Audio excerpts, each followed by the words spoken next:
raadiyoo sagalee walabummaa Oromiyaati. Raadiyoon sagalee walabummaa Oromiyaa karaa marsariitii independent oromia.org torbanitti yeroo lama kan isiniif dhiyaatu amma jalqaba. Raadiyoon sagalee walabummaa Oromiyaa akeeka qabsoo kan saba Oromoo bilisaaf biyya Oromoo walab sirna dimokiraasii faqaan bulu deebisanii gadi dhaabuuf godhamu deeggara. Akeeka qabsoo kana babal'isuufis hojjeta. Birmadummaan Oromoo dafqa dhiigaaf lafee ilmaan Oromoon dhugooma jedhee amana. Dhaggeeffattoota isaas wareegama qaalii kanaaf kakaasuuf carraaqa. Kun raadiyoo sagalee walabummaa Oromiyaati.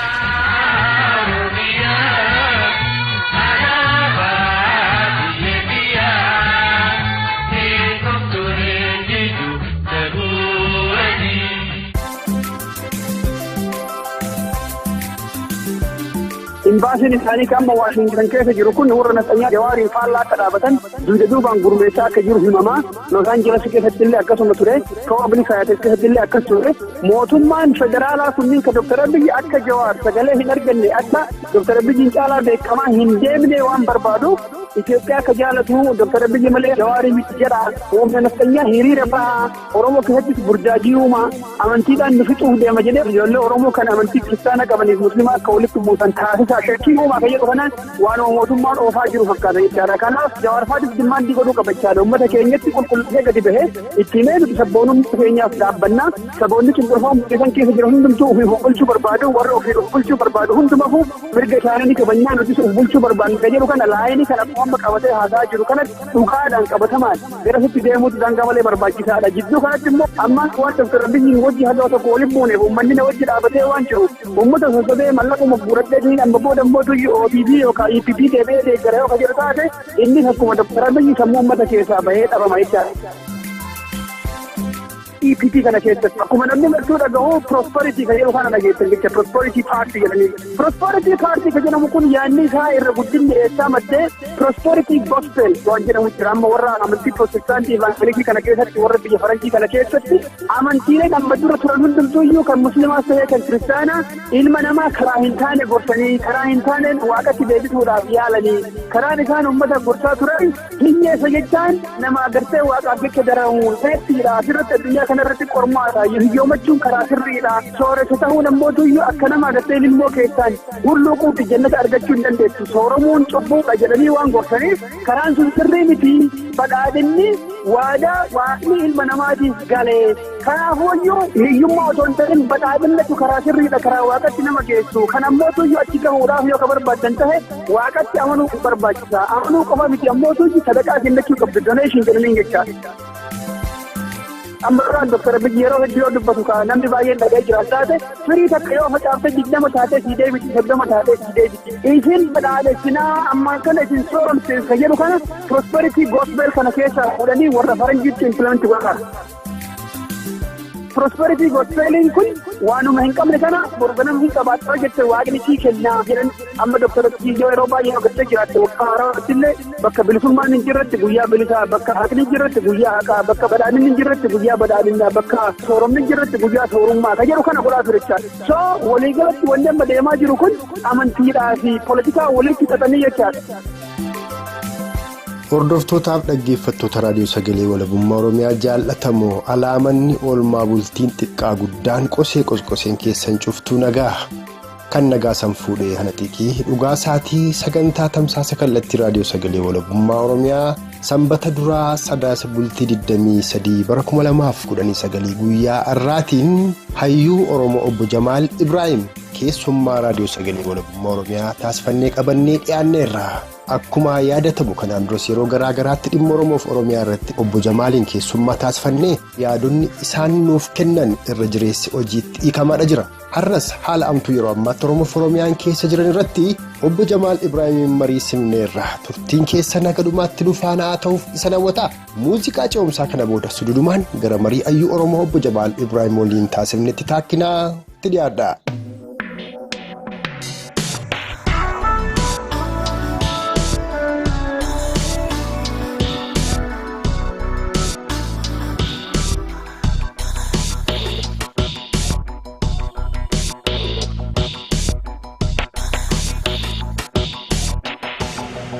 Obbo Jamaal Ibrahim egaa akkuma kanaan duraa dhimma Oromoof Oromiyaa irratti karaa raadiyoo sagalee walabummaa Oromiyaa uummata Oromoof yaada keessan qooduuf afeerraa isiniif goone simattanii nu argamuu keessaniif maqaa dhaggeeffattoota keenyaan guddoon isin galatoomfadha. Hayyee obbo Dingeetillee waahilloota keessa warra wajjin jirte wajjin baay'ee galatooma isiniin jala akkasuma immoo dhaggeeffattoota keessanillee baga nagaan jiraattanii jechuun ni barbaada. Tole egaa ulfaadhaa obbo Jamaal kallattumaan gara maree keenyaatti deemna akkuma oliiniyyuu quba qabnu tarkaanfiin ammeenyaa garaagaraadhaa barattoota Oromoo Yuunivarsiitii Impaayera Itiyoophiyaa kan naannoo Amaaraa keessatti barataa jiran irratti fudhatamaadha jira yoo xiqqaate kana gammaatti beekame barattoonni Oromoo 4 ajjeefamaniiru danuunis mada'aniiru sanuu achirraa gara maatiitti nu galchaa jedhanii gaaffii dhiyeessanis namni jalaa qabe hin jiru. Gama mootummaatiin mootummaan biyya bulcha jedhu mootummaa naannoo Oromiyaa ka jedhamus ta'e ka federaalaadha dhimma kana calliseeti kan inni jiru mee isa kana mootummaan maaliif callisee dabalataan ammoo tarkaanfiin akkanaa kun maaliif barattoota Oromoo irratti xiyyeeffatamee fudhatamaa jira isinitti fakkaata maree keenya isa kanarraa eegalla.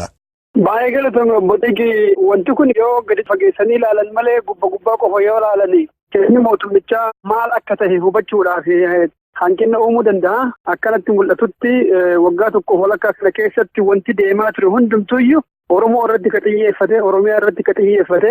Akeekni isaa inni guddaan uummata Oromoo bal'aa kanaa abdii kutachiisuudha. Abdii kutachiisanii akka ofii barbaadanitti waan ofii barbaadan murteessanii isa bulchuu irratti kan akeekkate. Takkaan xiqqoo isii akka fakkeenyaatti waan tahaa ta'e tuttuquudhaaf akkuma Dr. Abiyyi aangootti dhufeen calqabumarraa faaruun inni faarsaa ture Itoophiyaa gudditti, Itoophiyaa bareedduu, Itoophiyaa addunyaa irratti beekamtee kan nugusoonni keenya nu ijaaran kan waggaa 3 caalaa turte. Isii deebisuu qabnaa warri akka Minilik warri akka Haile Sillaasee nugusoonni keenya kunneen namoota gurguddaa ture. Dhimma dippiloomaasii irratti illee addunyaadhaan wajjin walqixxaatanii nugusoota birootiin wajjin walqixxaatanii warra haasayaa ture achitti deemuu barbaanna kan jedhu namoota sanis faarsee mataa ofiitiin illee nugusa 7ffaa akka ta'u akeekaa ture. Kanumaa wajjin walitti hidhateeti wanni haga ammaa deemaa jiru kunneen hundumtuu jechaadha. Akee kana bakkaan gahuuf uummata keenya abdii kutachiisutu irra jira. Sirna nugusaatitti fuufduuba deemuudhaaf Oromoon abdii kutate malee karaa san deemuun akka hin danda'amne sirriitti hubataa. Kanaaf haga danda'ameen Oromoo irratti duuluun akeeka duraati jechaadha. Akka namoonni waajjira isaa keessatti itti dhiyaatan warri Oromoodhaa namoonni gargariin kan dubbisan akka himanitti sabboonummaan Oromoodhaa Itoophiyaa diiguu waan danda'uuf waan hunda caalaa wanni Itoophiyaadhaaf shakkisiisaa sabboonummaa Oromooti. Kanaafuu sabboonummaa Oromoo kana gadi laaffisuu haga danda'ameen xiqqeessuu qabna kan jedhu namootuma Oromootu ka duraan isa gorsuudhaaf itti dhiyaatetti fuulletti hin jira. Namoonni hedduun kana ni dubbatu. Karoora kanaa wajjin waan walitti hidhame wanni deemaa jiru jechaadha. Akkuma beektu waggaa 27-8 kana sirni nafxanyaadhaa yookaan immoo leelliftoonni sirna nafxanyaa wayyaanidhaan wajjin waldhabbiin guddoon isaan qaban waan Tigraay bilisa baateef miti yookaan immoo sirna nafxanyaa harkaa waan baateef miti. Tigraay immoo haaraan uumamne Tigraay irratti miti waldhabbiin isaanii. Waldhabbiin isaanii yeroo dheeraadhaaf kan ture. Akkamitti biyya Oromoo tanaa kan nuti saamaa ture nurraa fudhatanidha tokko gaafiin guddaan isaan kaasaa turan. Inni lammaffaa immoo Oromoon kuni uummata waa beekuu miti uummata wallaalaadhaa seenaa ofiituyyuu beekuu tokkummaa hin qabu amantiidhaan gargar qoodamaadhaa gosaan gargar qoodamaadhaa naannoon gargar qoodamaadhaa Tigreetu nurratti ijaaree qawwee hidhachiisee warra Opiidoo jedhamu kana hundumayyuu nurra kaa'ee isiin nurra kaa'uu qofayyuu miti Oromiyaa waan jedhullee naannoo sanillee uumanii Tigreetu harka kaa'ee. Kanaaf gaafa Tigree aangoo sanirraa buufne Oromoo deebinee mataa irra yaabbachuu ni dandeenya. Akkuma laayyootti maaliif uummanni kun uummanni gurmaa'ee miti uummata beekumsas qabu miti duubatti hafaadha. Impaayeratti amma isiin akkanatti sabaaf sablammoodha jettee Oromoodhaaf waan isaan hin malle Oromiyaa jettee biyya isiin uumteetti kennite kana irraa fudhannee aangoodhaan irratti deebineetini sirna nugusaa keenya kan dargiin jalaa diigee kan wayyaaneen ammoo itti fuftee akka hin taane goote kana hin deebifnaaf jedhu kanaan hojjetaa turani. Akkuma Dr. Abiyyi aangootti dhufeen abjuun Dr. Abiyyii fi kan warra sirna nafxanyaa leellisuu tokko ta'e jechaadha. Kanaaf isa jalatti galanii gorsitoota ta'anii warri Isafaa ture, warri Ihaappaa ture, warri jaarmahoota agartee sirna nafxanyaa duraaniin afoo dhaabbanna jedhan hundumtuuyyuu dogoggora kaleessa hojjenne itti fufuun nurra hin jiru konstitushinaal moonaarkii yookaan ammoo sirna nugusaa kan konstitushinaal hoogganamu ijaaruun needoonuu malatti isa diigne amma duraa amma mootu carraa arganneerra nama Oromoo nama afaan Oromoo dubbatu kan sirna nugusaa leellisu waan arganneef amma isa jalatti caacofne Oromoo gowwoomsine Oromootti duullee isuma ajjeefne isumaan immoo nama hamaadha jenne federeeshinii kana diigne Oromiyaa harkaa diigne bakka duritti deebuu dandeenya kan jedhu kana karoora baafatanii hojjetaa turan jechaadha. Waggaa tokkoof walakkaa kana keessatti wanti nuti agarre walumaa galatti Oromiyaan dirree waraanaa akka taatu daangaan isii dirree waraanaa akka taatu Oromoon keessatti immoo akka inni wal dhabu amantiidhaan yoo danda'an immoo gosaan wal nyaachisuudhaaf karoora kana baafatanii baay'ee hojjetaa turani. amma biyya keessaayyuu gahanii gama biyya alaatitti sadarkaa addunyaatitti duula kana itti fufanii jechaadha. Akkuma jiruun maqaa Jawaaritti galfatanii yoo dhiyeenya kana agartu taate Oromoon ICCdha.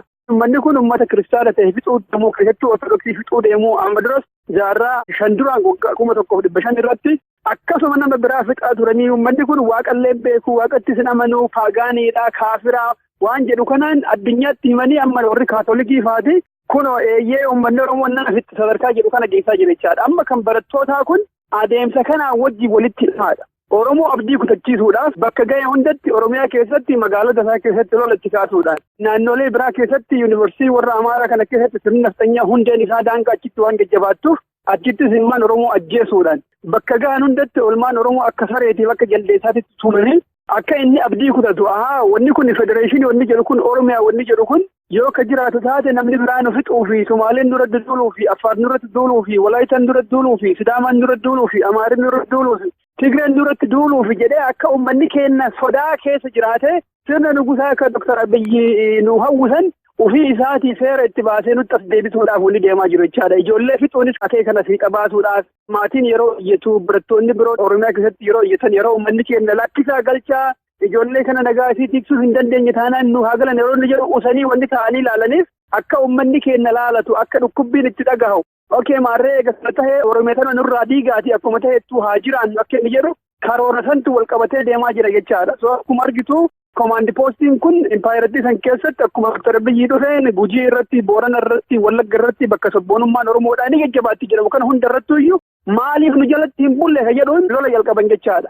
Naannoo Baalee fi Harargee irraa ammootuyyuu uummata garagaraa olaanuu jiru kanaa wajjin isin warra nu jaalatu isaan kun ammootu warra nu jibbuu jedhanii uummata walitti duulchisuudhaaf amma dhiyeennuma kana yoo agarte ammootu namicha Tolaa Gadaa jedhamu wayii gara dhiyaa kanatti waan du'eef Wallaggatu Arsii irratti duule kan jedhuun olola OPDO'n deemsaa jirtu ni agartechaadha. Oromoo gosaa fi naannawaan gargar qoodanii ofii isaaniitii aangoo irratti caaca'anii nafxanyaatiif wajjin buluu waan barbaadaniif kana godhaa jiru jechaadha. In fact hedduun isaanii warra amma ODP hoogganu kunneen warra duraaniin mallas Oromoo bulchuudhaaf yookaan dhiigaan makaa yookaan ammootu naftanyoota yookaan saba biraa ka Oromoo keessa jiraatu ka Oromoodhaaf hin yaadne ka Oromoo irratti diina ta'e leenjii gahaa kennaafii ture isaantu har'a ODP kana keessatti yookaan OPDO keessatti mataa gubbaa taa'ee seentiraal komitee fi ekskiyutiiviin komiteen isaanis Oromummaa irratti Oromiyaa irratti diinummaa labsee ilmaan Oromoo fixaa jiraatoo wanni kun walitti hidhamaadha jechaadha. Waggaa 30-40 dabran kana hunda guutuu akkamitti sabboonummaa Oromoo kana cabsuu dandeenya kan jedhu jaarmoonni hedduun waliin mari'ataniit ISAPaa fi EPRP illee dabalatee hundi isaanii waliin makamanii Oromoo irra duulaa jiran jechaadha. Lola kanatu deemaa jira. Tole egaa ulfaadha obbo Jamaal paartii haaraa hundeessine jedhanii kan isaan labsan kan EPP jedhamu akeekni isaa kanuma warra Izeemaa sanaa wajjin kan walitti dhiyaatudha. Kaayyoodhuma Impaayera Itoophiyaa dullatti duraanii sana ijaaruu sanammoo ijaaruudhaaf uummata Oromoo abdii kutachiisanii qiyaasoo fi barbaadanitti galchuudhaaf barattoota Oromoo irrattis tarkaanfii akkanaa fudhataa jirudha kan isin jettan mee jaarmiyaa haarofti isaan ijaarreedhan EPP kanaa fi EPRDF maaltu tokko taasisa maaltu immoo gargar taasisa kan yaada keessan nu qooda. Baay'ee galatoomii akkuma namni martinuu beeku waggaa 27 kana guutuu EPRDF kana abbaan isaa mataa walitti qabee kan ijaarate TPLF ture. TPLF mootuyyuu tooftaa ittiin daldaltu qabaachaa turte mirgi sabaaf sablammoota Impaayera Itoophiyaa keessatti haa tikfamu sabni martuu ofiin haa bulchu jechuudhaan kittillayyoo uummata hundum keessaayyuu uumatte jechaadha. Warra akka OPDO warra akka naannoo Amaaraa warra akka Saawuzii warra akka naannoo Sumaaleetillee warra sabboonummaa uummataatiif qabsaa yoo ta'in warra isiidhaaf ergamu ijaarteet tooftaadhaan ofii isiitii jiddugalaan centralized government jechaadha. Ka isiin qofti akka barbaaddetti olii gad ooftu ijaarattee deemaa turte. In fact yaadni federeeshinii jedhu kun sirrima ture. Yaada federeeshinii jedhu miti rakkoo qabu. Garuu isaan maal gochuu barbaadanii uummata duraan bara dheeraa cunqurfamaa ture kan hundumayyuu mirga isaa itti himne mirga isaa garuu hin kenninuu fi otoo hin kennin yeroo dheeraa bulchuu dandeenya tooftaadhaan kan jedhu kana oofaa turan jechaadha. Wanni EPRDF fi EPP tokko taasisu irra guddaan EPRDF gaafa ture sanitti wayyaaneen maqaa sabootaatiin humnoota bicuudhaan coalition of minorities jechaadha. humnoota xixiqqaa kan amantii guddaa keessa keessee jaarmahoota Oromoo kana keessattis humna maayinooritiidhaan kennin keessatti ijaartee OPDO waan jedhamu kana saboota biraa irraa ijaartee ka Oromoo fakkeessitee namootuma afaan Oromoo dubbatuun nu bulchaa turte jechaadha. Coalition of Minorities jennu kanaan jechaadha. Amma EPP'n ammootu Coalition of Minorities walumaa galattuu balleessee sirna dargiitti achi deebi'aa jira jechaadha. Bara dargii Iisapaa jedhamaa ture.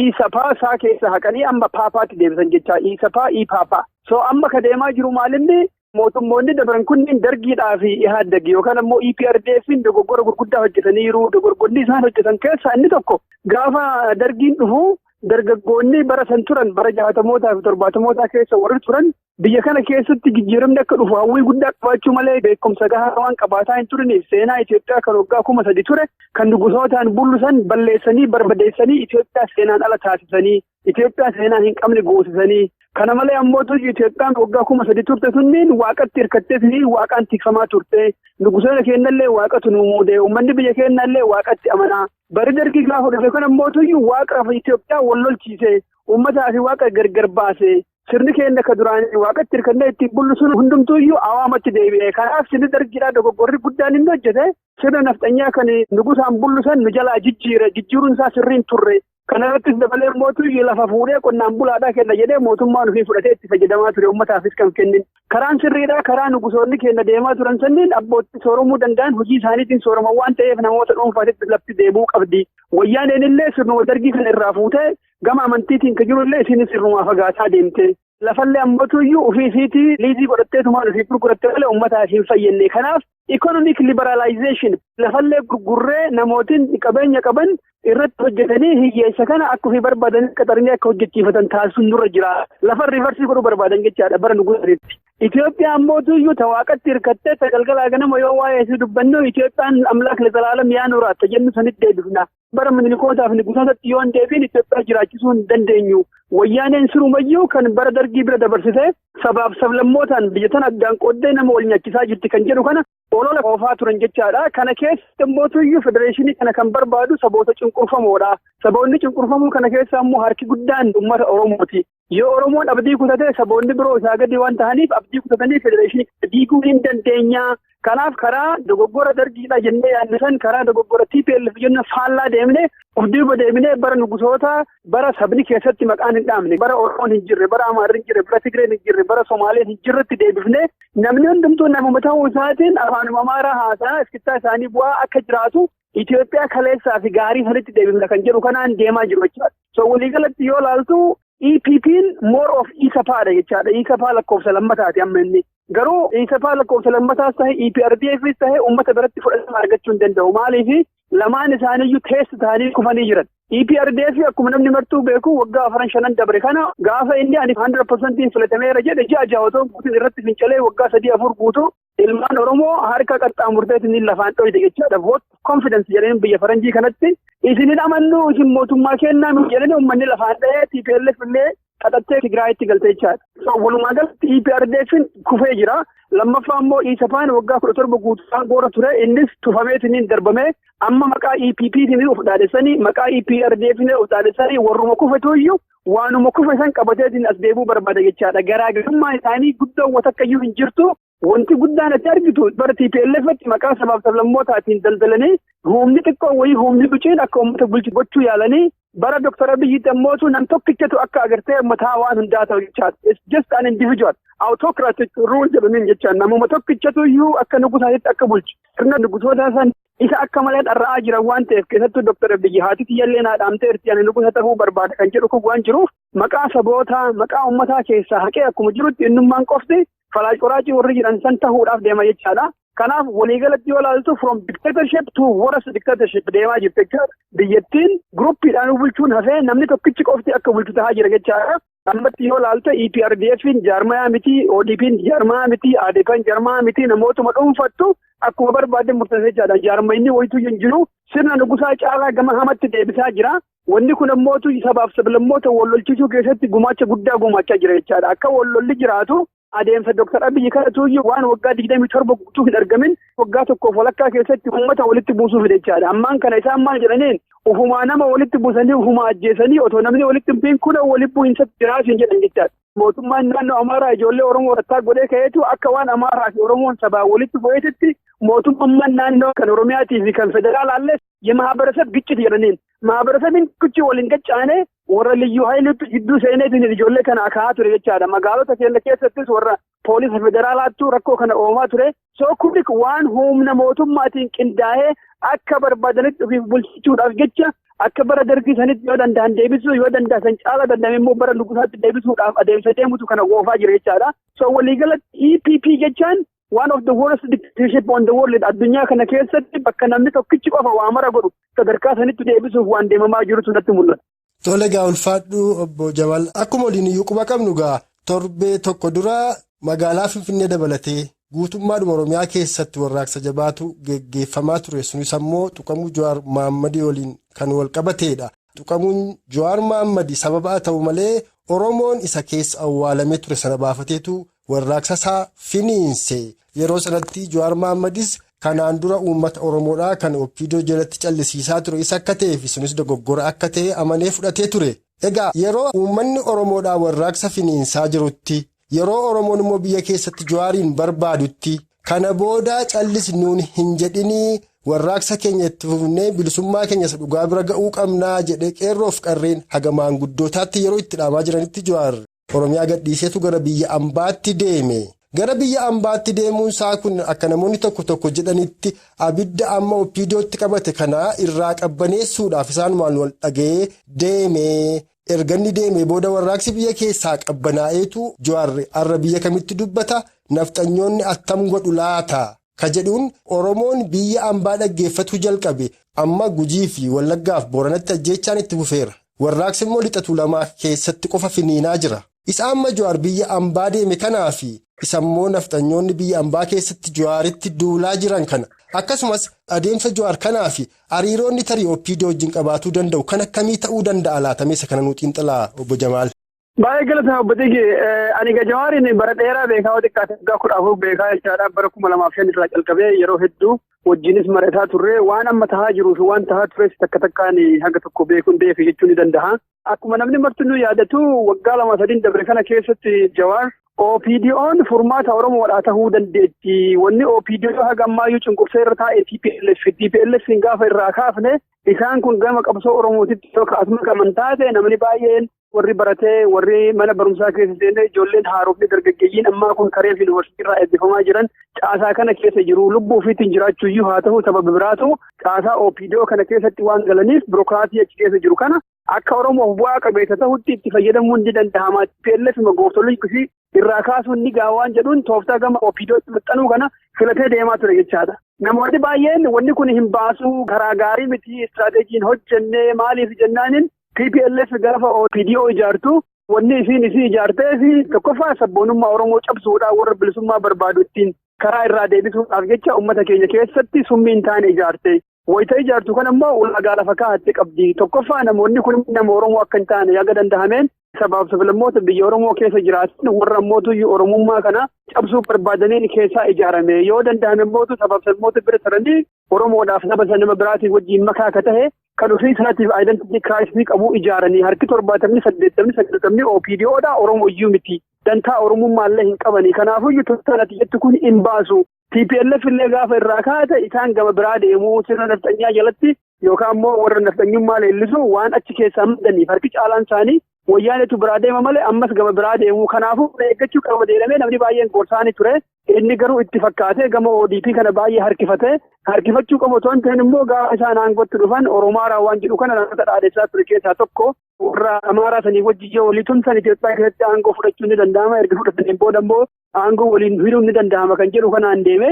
Akkuma beekamu gaa ODP'n harki caalaan isiitu isa nafxanyaa keessaa warra madde waan ta'eef isaa fi kan naannoo Amaaraa kun harka wal keessa naqatee Oromoota achi keessa jiran warra haga sabboonummaa hin qaban jedhamee yaadamuyyuu keessaa qulqulleessaa dhufan jechaadha. Erga gargaarsa Jawaar fa'aan aangoo qabataniin booda jara keessaa qulqulleessaa dhufuu qofa otoo hin ta'in Jawaarima aangootti isaan fidesan illee amma gama achi gaman jecha. So gorsi amma dura kennamee sun Jawaar hubachuu hanqachuu irraa kan ka'e jara aangootti fide siree irratti tiksinaa siree jalatti qabnaa mootummaan kun mootummaa Oromooti jedhee otoo inni dhaadessu lakki nuti mootummaa Oromooti miti bifa jedhuun Dr. Abiyyi ani waa'ee herxanyinatti yookaan immoo sabboonummaa guyyaa tokkoyyuu dubbadheen beekuu Oromoo jettanii illee lallaalinaa sabboonummaan Oromoo kan Oromoo xiqqeessitee gandatti galchitee jedhee olola akkasii oofaa ture booda tarkaanfii irratti fudhatan jechuudha. Mataa isaatu iyyuu akkuma bara Mangistuu Hayilamaariyaam Hayilee Fidaa fa'aa irratti sirna nafxanyaa tarkaanfii fudhate akkuma Baaroo Tumsaa irratti fudhatan akkuma Sannaa Ilkee fa'aa irratti fudhatan doktoroota Oromoo barasan jaanjoo warra nafxanyaa kanneen gorsaa ture hundumayyuu akkuma ajjeesaa amma Jawaaritti ajjeesuudhaaf aggaamnetti aggaamame amma Jawaarii fi Dr. Abiy waan gara tokkotti deeman hinatti hin fakkaatu maaliif barruu inni barreessisan keessatti sirna nafxanyaa deebisuudhaan mirga sabaaf sablammootaa balleessanii EPP kana ijaaruu barbaadan kan jedhu barruudhaanis sagaleedhaanis waan dubbateef akeeka kiyyaan faallaa deema jedhee Dr. Abiy waan yaaduuf haga danda'ameen Jawaariin ajjeesuma waa yaadu nutti fakkaata jechaadha. Seenaa Itoophiyaa keessatti immoo yoo gadi qabdee ilaalte namni tokko yoo si wajjin wal falma ta'e si wajjin wal dorgoma ta'e sagalee uummataa fudhachuu danda'a jedhanii yookaan dantaatti ni ajjeesu. Fakkeenyaaf warra akka Mallasee yoo fudhatte namicha Stiksu Security Head isaa Kinfee nama jedhamu nama waggaa 17 guutuu bosona keessa wajjin turan nama wajjin beelahanii dhoobatan otoo akka iyyuu hin qusatin guyyaa barbaadetti dhufuu isaatii ajjeese jecha hayyaaluu nama jedhu akkasitti ajjeese Siyyi Abrahaa Makalaakaa ministeera yookaan immoo raayyaa ittisa biyyaatiin mataa akka ture Kamallasiin lubbuu isaa jiraachisaa ture qabee manadhaatti galchee Gabroo Asraaf nama jedhu kanas akkasuma godhe. Kanaaf Itoophiyaa keessatti wajjin nyaannee dhugnee irraa waa hila turre qilleessa jedhanii wanni yaaduu hin jiru jechaadha. Gaafa aangoo namaatitti dhuftee balleessuu qaba jechaadha. Akkanatti fakkaatutti ammatti Jawaarii fi Dr. Abiy guututti walii galanii deeman jechuun baay'ee nama dhiba. Kanaaf akkanatti mul'atutti Jawaar uummata qabbaneessuudhaaf biyya alaa dhufe jechuu caalaa meebii waldhabbii jara jidduu lamaan jiru agarsiisuuf waan dhufe natti fakkaata jechaadha. Haalli deemaa jiru amma inni fakkeenyaaf yoo dubbatu Oromoo nama biraatiif ergamullee hin barbaannu. Oromiyaa nama biraatiif dabarsinee hin kenninu Oromummaa irraa hin qaanyofnu waan jedhu kana dubbataa Dr. Abiy immoo kana godha jechuu isaati jechaadha. Dr. Abiy Oromiyaa dabarsee kennaa jira Oromummaaf dhimma hin qabu Oromiyaadhaaf dhimma hin qabu waan jedhu kana dabarsaa jira jechaadha. So kun kontiraadikshinii jara lamaan jiru inuma hammeessaa deema natti fakkaata.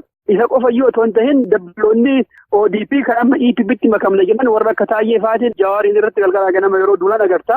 So kanaafuyyuu jara jidduu waldhabbiin hin jiru jedhanii yaaduun baay'ee nama dhiba. Haa ta'uuti ammootuyyuu muuxannoo dabarra yoo laallu Jawaar bakka takka dhaabatu hin dhaabbatu akkuma amma jedhu kanatti itti fufee qabsoo Oromootitti makamee dhugaadhaan sabboonummaa leellisee fuulduratti deemamoo mucucaatee ODP yookaan immoo EPPtti deebi'a inni jedhu sun nama yaaddessa jechaadha. Maaliif amma durallee yeroo 2-3 wanni akkasii waan ta'eef amma durallee nafxanyoota jala deemee achi immoo jarri kaan ariinaan gama kana waan deebi'eef amma duras ODP jala deemee ODP'n ariinaan ammoo gama uummataa waan deebi'eef hegereedhaafillee dogoggoruu akkanaa kana dalagee ofirra deebi'ee mucucaatamu hin mucucaatu kan jedhu kun gaafii guddaa ta'uu danda'a jechaadha. So kanaaf amma gama Jawaarii wanni barbaachisu amanamaa ta'uu irratti hojjechuu qaba. Amala isaati irratti hojjechuu qaba.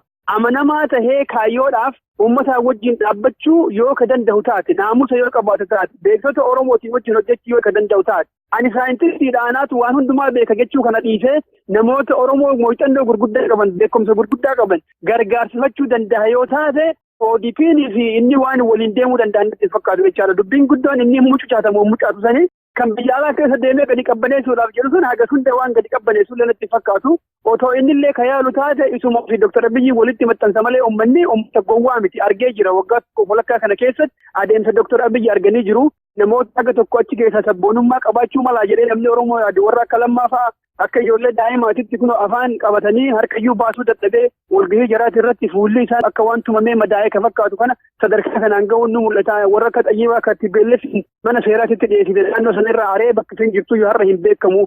Adeemsa Dr. Abiy akka malee hammaataa ta'uu uummanni ooradii waan argaa jiru yooma Jawaar gara sanatti illee deebi'ee isatu iyyuu Dr. Abiy wajjin hallayyaa lixa malee uummanni Oromoo qabsoo isaa itti mufa jechaadha. Kana qofa iyyuu miti akkuma tijjita irratti jettee Jawaar haga biyyatti deebi'ee kana mootummaa kana qusachuudhaaf jecha komaandi poostiin naannaa Wallaggaa Booranaa fi Gujii keessatti deemaa ture mirga uummata sanii falmachaa hin turre jechaadha. OMN duraanii mirga uummata keenyaatti falmataa ture sun aangootti erga ODP'n dhufteen booda yookaan ammoo jedhamanii gargaaru egaa aangootti dhufeen booda mirga uummataa dhiisee jala galuutu mul'ataa ture jechaadha. OMN sagalee uummataa ta'uu hanqatee bakka uummanni baay'ee miidhamu san dhiisee waanuma akka TV boqqoolloo san ta'uu calqabee ture jechaadha. Amma yoo dhugaadhaan uummataa wajjin kan dhaabbatu ta'e kanas dhiiseetanii rakkoo uummataa himutti deemanatti fakkaata. Kan biraa ammootu obbo Baqqalaanis woboo moonatti galchuun nurra jira jedhuun tattaaffii guddaa gochaa turanii sun immoo bu'aa mootummaa Dr. Abiy yookaan immoo ODP'tiin silaa qabaata ture. Sunis hin taane hin milkoofne ODP'n waan hundumaa balleessee of jalatti qabadhee nugusa ta'uu barbaada waan jettuuf woboodhii fi Jawaariin sadarkaa balleessuutti harkifachuu calqaban jechaadha. Amma immoo Jawaar mataan isaa ragaa bahee jira. warri waboodhaa kan galchineyyuu waan mootummaan kun nagaa hin barbaanneef waan isaanii firuma gabajaat akkayyuu hin kennineef ijoolleen akkuma jiraniin kan galan deebi'anii bosonatti galanii warri mana hidhaa ture rakkoon guddaa waan irra ga'e isaanis deemanii bosonatti galanii amma immoo qeerroo kana keessayyuu warri qabsoo uummataa finiinsaa jiru isaanii kan hundaaf itti gaafatamaan mootummaadha balleessaan jedheera. So inni waan mootummaan kun balleessaa jiru ragaa waan ta'eef akka amma duraa waboollee hiikkadhaa jedheetiin agartee nama dirquu kanaaf nama cinquu kana waan ofitti amanu kan biraa gochuun ala filannoo nama biraa irraa dhaabbatee warri bosona keessa jiru kunniin waan mootummaan mirga isaanii uummataa hin kabajiniif dirqaman waan ta'eef filannoo irratti gaafa dhiyaannu mootummaa karaa nagahaa dide kana aangoo irraa kaafnee karaa nagahaatitti mootummaa jara kanaa wajjin diil godhu. Yookaan mootummaa warra bosona keessa jiru wajjin haasahee furmaata karaa nagaatiin mirgi hiree murteeffannaa ummatoota hundaatu ka Oromootillee dabalatee akka mirkanaa'u goona jedhee yoo kan dorgomu taate karaa haqaa irratti deebi'ee ta'a. Yoo ammoo karaa sanirra hin deemne taa'e innis akkuma jiraati jechaadha. Akkuma amma dura ODP'tti fudhannee isa laallaa. ODP jechaan immoo EPP taateerti. Sirna isapaatti warra gara nu deebisu san ta'a jechaadha. Yoo kanan ta'in gama uummataatitti yoo deebi'e I think it is okay ilmi namaa hin dogoggora. Innis immoo ijoollummaas qabaa beekumsaanis haga hunda agartee nama muuxannoo guddaa qabu waan hin ta'iniif dogoggoruun isaanii mala akka dogoggora jedheetiin yaadaan dogoggora irraa immoo barachuu nama danda'u. Kanaaf gama qabsoo uummata Oromootitti deebi'ee Oromoo keessatti qoqqoodamiinsa siyaasaa dhiisee yoo wajjin deemuun kan danda'amu taate I think isaafis carraa guddaadha. Uummata keenyaafis haala gaarii natti fakkaata. Wanti guddaan mootummaan Dr. Abiy Jawaariin amma booda yoo inni gama uummataatitti ka deebi'u taate dandeennaan xayyaaraanuu akka inni dhageessullee irraanfachuun nama rigicha. Akkuma beekamu aadaa siyaasaa Itoophiyaa keessatti kaleessa wajjin nyaannee irraa wajjin dhugnee jirra. Kanaafuyyuu nama hin qutanne wanni jedhu kun hin jiru. Waajjira keessa nagaa wajjin taa'uu dhiisi ollaa ta'anii jechaadha. Amma fakkeenyaaf Jawaar biyya keessa galee Dr. Abiy wajjin hin dhugamu yoo ta'u taate Dr. Abiy akka moohamu waan beekuuf aadaa biyyattii san keessatti immoo namni wal dorgomu nama na caala jettee yaaddu waan balleessuudhaaf deemtu yookaan gama bosonaatti yookaan gama hidhannootitti dhiibuun yookaan ammoo tuyyuu ajjeesuudhaaf tattaafachuu waan hin oolle jechaadha. Dubartii itti erganii hiriyoota itti erganii mallaqaan itti bitanii ajjeesisuu yaaluu qofayyuu miti. Yoo ilmi bosona keessa jiru namichi qabsoo hidhannootiif kaseenu taate xiyyaara isaa kaasanii ajjeesuudhaaf yaalii kanatti godhamachaa Itoophiyaa keessatti seenaa kana waan ta'eef. So amma haala amma jiru kanaan Dr. Abiy fi Jawaar walafoo yoo ka dorgoman ta'e oorra uummanni keenya sagalee kenneera. Dr. Abiyyiin akka hin deeggarre mul'isee jira jechaadha gaafa amma jechaan irra jedhame kana. So Dr. Abiy kufee jira Oromoo biratti. Yoo Oromiyaa keessatti Jawaar ka dorgomu taate Dr. Abiy wajjin ilmi nama biraatu ka ODP keessaa dhufu wajjin yoo ka dorgomu ta'e Jawaar turraana jechaadha. Kana waan beekaniif haga danda'ameen isa balleessuu irratti hojjechuun isaanii waan hin hafne. Kanaaf gama tokkoon innis ammatti daangaa malee qaroomuu qaba jechaadha. Mootummaan EPP jalatti gala jedhee yaada yoo hin taane taate abdiin inni qabu uummata Oromootii fi haqa qofa jechaadha. Akkuma inni afaaniin jedhisan. Kanaaf sabboontota Oromootitti dhiyaachuun of tiksuun of eeguun baay'ee daangaa malee barbaachisaadha. Namni keenya sammootuyyuu Jawaariin balleessuu akka danda'an beekuu barbaachisa jechaadha. Fakkeenyaaf Dr. Abiy mataan isaa akka waan nafxanyaan Jawaariin balleessetti balleessuu danda'a jechaadha. Maaliif humnuma nafxanyaa kanayyuu akka akkana taatu akkana fakkaatu akka mootummaattu keessa jira. Imbaasiin isaanii kan amma Waashingitan keessa jiru kun warra nafxanyaatii wajjin Jawaariin faallaa akka dhaabatan duuda duubaan gurmeessaa akka jiru himamaa. Los Angeles keessatti illee akkasuma ture. Probably Kaayatil keessatti illee akkas ture. Mootummaan federaalaa kunniin ka Dr. Abiy akka Jawaar sagalee hin arganne akka Dr. Abiyyiin caalaa beekamaa hin deemne waan barbaaduuf Itoophiyaa akka jaalatu Dr. Abiy malee Jawaarii miti jedha. Humna nafxanyaa hiriira bahaa Oromoo keessattis burjaajii uumaa. Amantiidhaan nu fixuuf deema jedhee ijoollee Oromoo kan amantii kiristaanaa qabaniif musliimaa akka walitti buusan taasisaa shakkii uumaa kan jedhu kanaan waan mootummaan oofaa jiru fakkaata jechaadha. Kanaaf Jawaarfaatis dimmaandii godhuu qaba jechaadha. Uummata keenyatti qulqullisee gadi bahee itti meetu sabboonummaa keenyaaf dhaabbannaa saboonni cunqurfamu keessan keessa jiran hundumtuu ofii of bulchuu barbaadu warra ofii of bulchuu barbaadu hundumafu mirga isaanii kabajnaa nutis of bulchuu barbaadne kan jedhu kana laayinii kan akkuma amma qabatee haasaa jiru kanatti dhugaadhaan qabatamaan garasitti deemuutu daangaa malee barbaachisaadha. Jidduu kanatti immoo ammaan kana waan Dr. Abiyyiin wajji haga tokko waliin buuneef uummanni na wajji dhaabatee waan jiruuf uummata sossobee mallaquma guuradheetiin amma booda mootummaa OTP yookaan EPP deebi'ee deeggara yoo ka jedhu taate innis akkuma Dr. Abiyyi sammuu uummata keessaa bahee dhabama jechaadha. Hayyeega ulfaadhu obbo Jamaal Mammumee gara qabxii sattaanuutti ceena innis dhimma filannooti. Egaa Jawaar Mohaammed yeroo garaa garaatti uummanni Oromoodhaa jaarmiyaa mataasaallee akka dhaabuu gaafataa turan. Yeroo sanatti ani jaarmiyaa yoon dhaabe hidhamaan ta'a garuu amma asiifachi bu'ee waan barbaachisu hundumaadha hojjechuun danda'a akkas turarraa jira jechaa ture. Erga tarkaanfiin ajjechaa takka butanii dhabamsiisuudha. Humnoota Koloneel Abiyyiin irratti fudhatame innis biyya ambaa dhaqee booda waa'ee filannootti hirmaatuudha dubbata. Inni waa'ee filannootti hirmaatuudha dubbachuusaa fi adda bilisummaa Oromoo ABO'dhaaf immoo boordiin filannoo waraqaa kennuunsaa ergaan takkaa ture yeroo dheeraaf kan jalaa qabamee ture jechuudha. Inni kunis ammoo xinnoo gama garaagaraan shakkii waan uume qaba. Mee akkuma waliigalaatti dhimma filannoo bara 2020 kanaa fi dhimma gaaddisa hooggansa Oromoo ABO, KFO, POB fi Jawaar kana akkamittiin ilaaltu yookaan akkamittiin xiinxaltu? Baay'ee galatoomii dirqama filannoo irraa xiqqoo waa jechuu barbaada. Akkuma namni martinuu yaadatu waggaa tokko walakka kana keessatti Dr. Abiyyi waa baay'ee haasa'aa ture. Waan akka inni abbaa irrummaadhaan adeemu akeeku hedduu akeeka jechaadha. Fakkeenyaaf waa'ee filannoo qofatti achumatti dhiifnee waan heeraa yeroo dubbatu Itoophiyaan osoo heerri hin jirre jiraatte waggaa kumaatamoota. Kanaafuyyuu heera Itoophiyaa tiksaa jira jedhu kana ofirraa dhiisaa barbaachisaa taanaan heerayyuu haquun ni danda'ama kan jedhu kanas dubbataa ture kun. Isaan indikeeshin seeraan ala malee heeraan malee nama bulchuu dandeenya akkuma sirna dubbataatti waan jedhu san agarsiisa jechaadha. Filannoodhaa fi ofiin of bulchuu fi waa'ee heeraa walitti hidhamaadha. Kanaaf gama akka kanaan illee yoo ilaaltu Dr. Abiyyi waa'ee filannoo kana farajjiitti fakkeessu uummatatti fakkeessuudhaaf nama filannoo barbaadu fakkaata malee filannoo dhiisii heeruma biyyattiin itti bultuuyyuu yeroo ofii barbaadetti firiis godhuu akka danda'u mallattoo agarsiisa jechaadha. Kana qofa miti filannoonis yoo barbaachisaa ta'ee dheerachuuf danda'a hafuu danda'a biyyoota waggaa 30-40 filannoo malee jiraatetu jira. Kanaafuu Itoophiyaanis amma duras filannoo qabaatteen beektu biyyoonni biraas kan hin qabne hin jirani otoo hin filannees Itoophiyaa itti fufuu hin dandeenye kan jedhu yaada kanas dubbatee jira jechuudha. Kana qofayyuu miti gaafa amma filannoon kan deemullee akka ta'u taate itti baanisaa maal kaasa jedhamee gaafa gaafatame akkuma bara 97 2005 jechaatti faranjiitti. Namni dhumuu danda'a namni ajjeefamuu ni danda'a garuu nuti immoo ittuma fufnaa. Nuti aangoon keenya ittuma fufaa kan jedhu jechaadha. EPP amma uume kana ummatuyyuu ofii filamuudhaaf anatuyyuu EPRDF diigeetiin kunoo jaarmaa haaraa ijaaree pirezidantiin inni ana ta'aa qaadhimamaan nugusichi dhufuu ana ta'a kan jedhu kanaan deemaa jira waan ta'eef filannoon haqa qabeessaa fi mirga uummataa kabaju hin dhufa jedhanii yaaduun daangaa malee shakkisiisaadha jechaadha. Walumaa galatti yoo ilaaltu qophiin Dr. Abiyyi godhaa jiru kun maqaadhaaf fakkeessaadhaaf akkuma gaafa TPLF fi mootummoota achi duraa filannoon hin jira jedhamee akeekan godhuu malee yoo injifatamallee gadhiisuu akka hin barbaanne qajeelatti irraa mul'ata.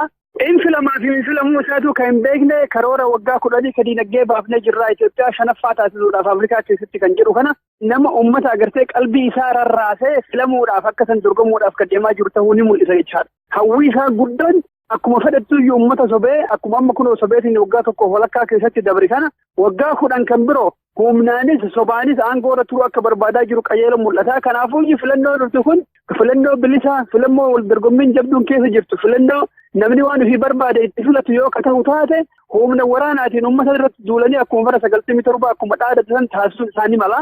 Haa ta'uuti ammoo namoonni filannoodhaaf deeman mootummaa kanayyuu saaxiluun daangaa malee barbaachisaadha jedhee yaada jechaadha. So kana keessatti konfedereeshin amma jiru siyaasa Oromoo keessatti Oromoo yoo kalaallu taate humni ODP ka duraanuyyuu waggaa 27 guutuu OPDO'n jechaadha wayyaaneedhaaf ajajamaa turte sun har'a ammootuyyuu gooftaa biraa Oromoon waan irraa jijjiireef gooftaa biroo jala galteerti. Kanaafuyyuu dorgomaa ta'uu hin dandeettu Oromiyaa keessatti. Jaarmoonni Oromoo kan amma dura hojjetaa turan yookaan ammoo keenyaaf qabsaa'aa turan warri akka ABO warri akka KFO warri ammootuyyuu maqaa ABO'tiin duraaniin ture bakka addatti hirame kunniin mataa isaa deebisee walitti qabatee yoo jedhe EPP lafaan dha'uun baay'ee akka malee laafaadha jechaadha. Maaliif duraanuyyuu isin yeroo 2-3 kuftee jirti, EPRDF jalatti kuftee jirti, ISAPaa jalatti kuftee jirti, EPRP'n biyya keenya keessatti deeggarsan qabu warra akka IZEMaa fa'aa jechaadha. EPPdhaaf IZEMaan wal fakkaatu.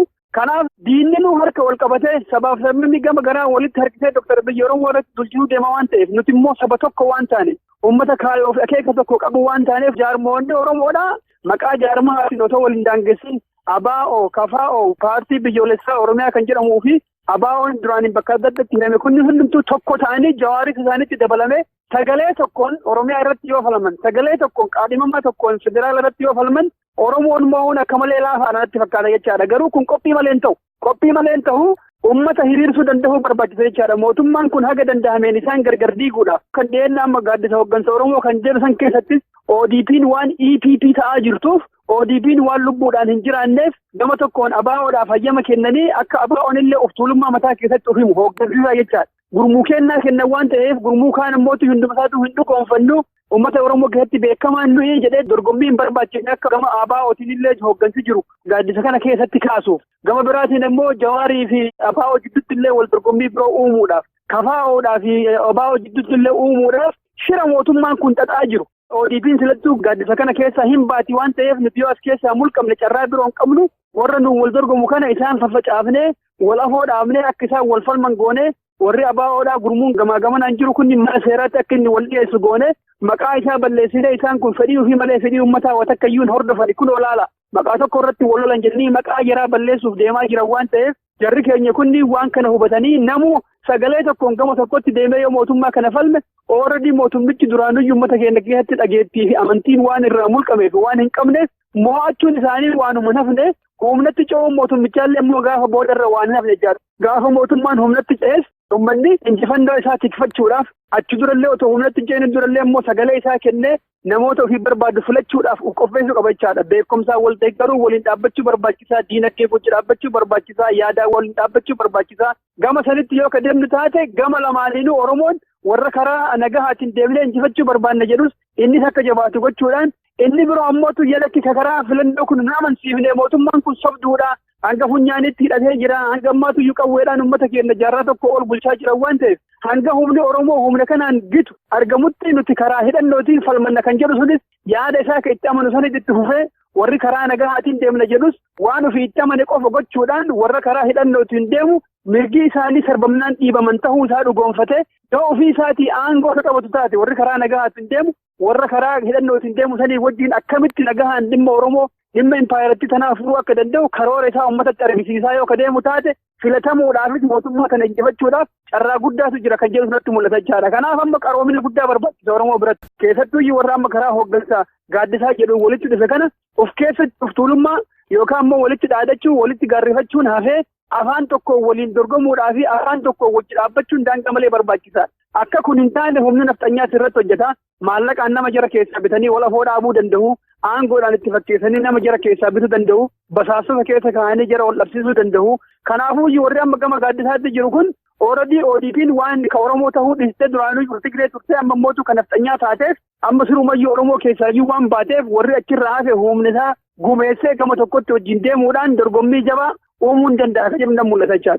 Ulfaadhoo obbo Jamaal osoo mee waa'ee filannoo kanarra hin dabarre gama tokkoon miseensota jaarmiyaa hooggantoota jaarmiyaa hidhaa ajjeesaa achi buutee dhabamsiisaadha jiran gama kan biraatiin ammoo yeroo obbo Jawaar Mohaammed filannootti hirmaadhaa jedhu adda bilisummaa Oromoo kanaan dura beekamtii dhawwatanii rakkisaa turaniif waraqaa kennan innumti kun iyyuu mootummaan kun mootummaa dimokiraatawaadhaa filannoon itti aanu filannoo haqa qabeessa ta'a jedhee akka uummatni amanee warraaqsa eegale kana callisiisuufitii daandii saaquuf waan hojjetamedha warri gaaddisa hooggansa Oromoo jedhan kunis ammoo uummanni Oromoodhaa warraaqsa eegale kan akkasumas ammoo isa yeroo ammaatti durirra waraana bilisummaa Oromoo waliin dhaabbachuu qabnaa Oromoon jechaa jiru kana humna yookaan qalbii uummataa irraatii qooddatuudhaa fi ka jedhamutu jira mee isin isa kanarratti yaada keessan nuu qoodaa. Qabsoon dhugaa dubbachuudhaaf waan namni ilmi namaa fedhiidhaan godhu muudamtee miti mindaan siin kafalamu fedhii kan keetiin waan sitti fakkaate akkasitti fakkaate goota jechaadha. Fedhii kan keetiin of kenniinsa abbaa gaafatachaadha waa tokko godhuudhaaf bakka ati tajaajila irraa argattuu miti bakka ati hawaasa dhugaadhaan tajaajilu deemu. Kana keessatti immoo qabsoon ol'aanaan hunduma isaa ka caalu warra lubbuu isaa kennuudhaaf deemu jechaadha. Warra ani dabaree lubbuun tiyya dhabamtee uummanni tiyya bilisa haa ta'u biyyi isaa walaba haa taatu. Ani jiraachuurra Oromoon akkasitti jiraachuu irra barbaade isa hawwa warra jedhu jechaadha. Warra otoo qabeenya qabuu qabeenya ofii kamataa akka dhuunfaa keessaa bahee bosonatti galu jechaadha. Warra ilmoo qulxuu fakkeenyaaf nama daldalaa ture namni baay'ee inni beeka.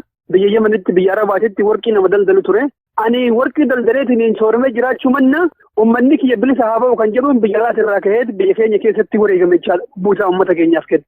Namoonni gargariin immoo warruma mootummaa Itoophiyaa keessa ture warra sadarkaa jeneraalaa ture akka Taaddasa Birruufaa nuti asitti aangoo gurguddaadhaaf sadoo qananiidhaan jiraachuu mannaa uummanni keenya kun rakkoo keessa jiru kana keessa haa ba'u kan jedhuun aangoo gadhiisanii mootummaa dura dhaabatanii mootummaan sun ammoo deemee gargarii isaanii fannise jechaadha. Warra akka Maammoo Mazammir fa'aa jechuudha. Warra akka Hayilamaariyaam Gammadaa kanneen hundumayyuu. So qabsoon mooraalii yoo laalte jechaadha gara wanna sammuu namaatiin saayikooloojikaalii yoo laalte qabsoon hunda caalu warra lubbuu isaatirraa bahee qooqa bulee roobaan rukutamee dhabbiin itti bu'ee.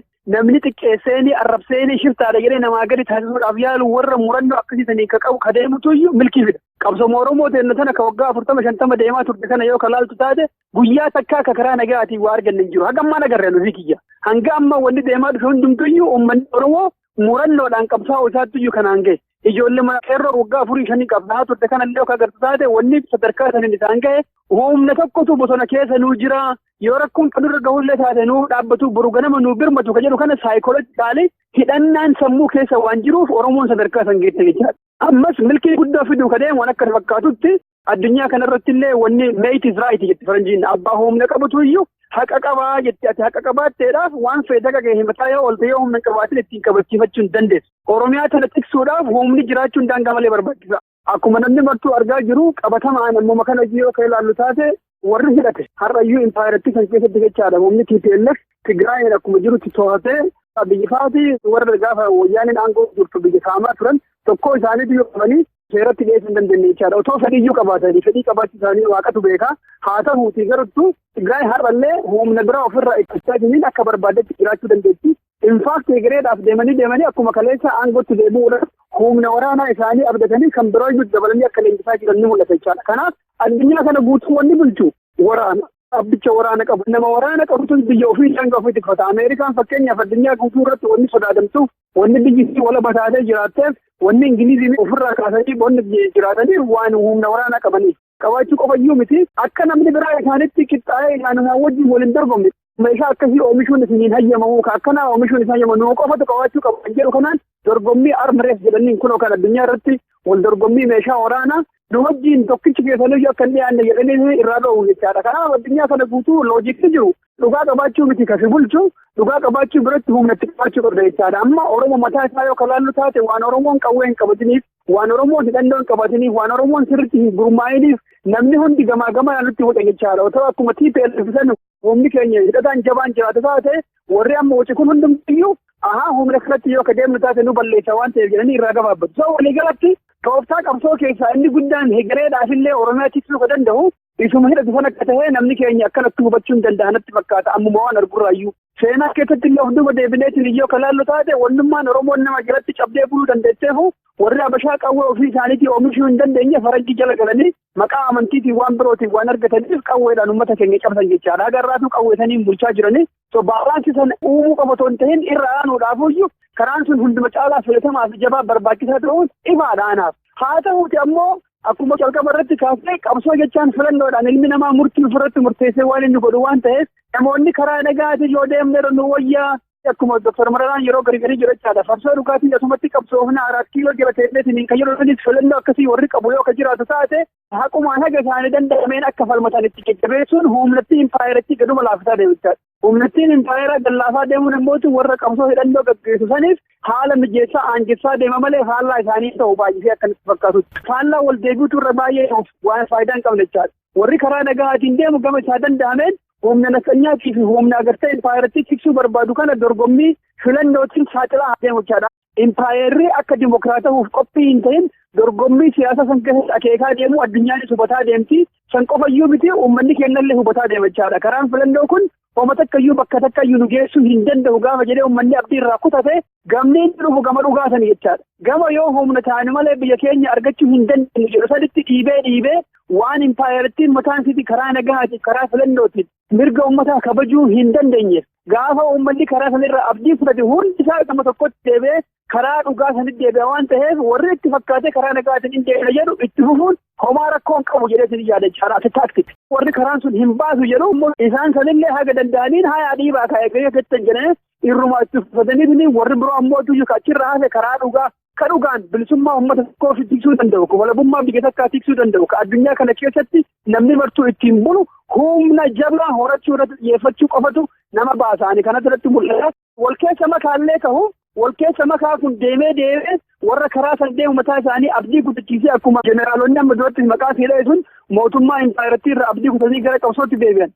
Warri amma gara qabsoo nagaatitti hin deemu jedhu kunis deebi'aniitumaan fakkeenya milkii waan hin taane dargaggeessi boodaan dhufu ijoolleen teenya kalafaa guddataa jirtu hundi isaanii irratti ilaallatanii karaan kun karaa baasuu miti kan jedhurra hawaasa guutuu hawaasa bal'aa geessa gaafa san immoo iyyuu humni waraanaa kan Oromoon silaa qabaachuun isin malee akka biyya ofiitiin itti tikfattu kan walabummaa biyya ofiitti tiksu kan uummata ofiitti tiksitu ofumaan guddataa jabaataa dhufe jechuudha. Akkuma Eertiraatii fi warra TPLF kana uummanni keenyas dammaqeedhaan hidhatee lolata jechaadha. So uummata akka rakkoon qabu haa dorgomanii impaayerichi waan toora isaanii hin jenneef uummanni isaan irraa akka fakkeenyaatti baratee qabsootaatti jajjabeessa kan jedhu sanatti mul'ata. Dhugaadhumatti guddoo galatoomaa maree keenya gara dhumaatti geessaadha jirra gaaffilee muraasatu nuuf afaa mee kan kanatti aansee kaasu gama tokkoon koomaand poostii yookaan immoo labsii yeroo muddamaatiin Oromoonni lixa Oromiyaa Maccaa akkasumas Gujiif Booranaadhaa bulaa jiran qabeenyi isaanii barbadaa jiran namnis ajjeefamaa jira gama kabiraatiin ammoo filannoo baanan kanaaf baatii 3tu hafe osoo uummanni koomaand poostiidhaan bulaa jiru. Filannoodhaaf qophii attamitti ta'uu danda'a jedhu irratti yaada keessan nu qooddu dabalataan ammoo gam tokko koomaand poostiidhaan bulchaa gama kaaniif ammoo gaaffii mirga irree ofii murteeffannaadhaa waan deebisan fakkeessuun yookaan ammoo deebisuun kun eenyuun sossobuudhaaf yookaan ammoo maal akeekalaasa kanarrattis yaada keessan nu qoodaa waa'ee uummata Sidaamaa irratti jechuu kooti. Baay'ee galatoomaa akkuma beekamu Impaayera Itoophiyaa jireenya ishii guutuu nam tokkeedhaan bulaa turte jechaadha waaqatu nu muudee nama hunda caalaa nuti waaqatti waan dhiyaannuuf sanyiin keenya bakka akkasiitti irraa maddeef sanyii baluu waan jedhamnuuf namni hundumtuu jalatti buluu qabaa waaqa gaditti addunyaa kanatti nutu nama bulchuudhaaf muudame kan jedhu kanaan bulaa ture har'as aadaan suni hawaasa bal'aa keessallee akkasumas ammootu warra siyaasaa keessallee hin haqamne yoo agarsiisaa waggaa tokkoof walakkaa kana dura hawaasni biyyattiidhaa nuguusni haqaa nu dhufee jira. Firooniin jalatti guddateetiin akkuma Muuseen bilisummaa fidee warra Israa'eliif dhufe kunoo ammallee ka waaqni nu ergee Dr. Abiyyi namni jedhamu warra akka Firoona TPF jalatti guddatee bilisummaa qabatee dhufee jira. Nuguusni haqaa keessattuu gama uummata muslimaatiin Najaashiin lammaffaa nu dhufee jira kan jedhu kana muftiin amantii musliimaatu gama dhaadessuutti ga'e jechaadha. Biyyattii san keessatti nam tokkicha jalatti buluun aadeffamee waan jiruuf har'allee sirni dimokiraasii sammuu namaa keessatti baay'ee hin dagaagne. Mootummichi mootummaa warri amma dhufe kunniin jechaadha. Sirna wayyaanee jalatti warri leenjifame warra akka Dr. Abiyyi waa wal keessa makanii oofaa jiran jechaadha. Gama tokkoon akka sirna nugusaa sanitti uummata bulchuudhaaf qopheessu. Gama biraatiin ammoo waan haalli yeroo bara jaarraa 21ffaa keessatti barbaadu akka nama filannoodhaan dorgomoo moohii fedhu akka nama sirna dimokiraasii kabajuu fedhu akka nama mirga hiree murteeffannaa uummata kabajuu fedhuutti uf fakkeessanii uf dhaadhessuu barbaadu jechaadha. Wal makanii kuni kan wal makuu barbaachisee uummata sossobuudhaaf uummata gowwoomsuudhaaf uummanni kun. Qaroo miti hin qaroomne jaarraa 21ffaa bira hin geenye kanaafuu waa hundumaa jitti fakkeessinee of jalatti bulchuu ni dandeenya kan jedhu tooftaa kanaan deemaa jiru. Yoo kalaaltu taate uummata Sidaamaa amma kaaftee turte gaafa roobiidhaan isaan sagalee kennanii jiru naannoo tokko ofuun bulchuudhaaf kan jedhu jechaadha. Haa ta'uuti ammoo uummanni kun waggaa meeqaa itti wareegamee as gahee gaafa ammootu Dr. Abiyyi aangootti dhufee jiru reeferendamii isin hin kenninu jechaadhaaf nama meeqaa irraa ajjeesan jechaadha. Irraa ajjeesanii kaan hidhatti gatanii amma immoo fakkeessaadhaaf akka nama balleessaa hin godhanii balleessaa sana akka nama ofirraa haquu barbaadutti kunoo deemaatii referendamii godhaa kan jedhu kana fakkeessan jechaadha.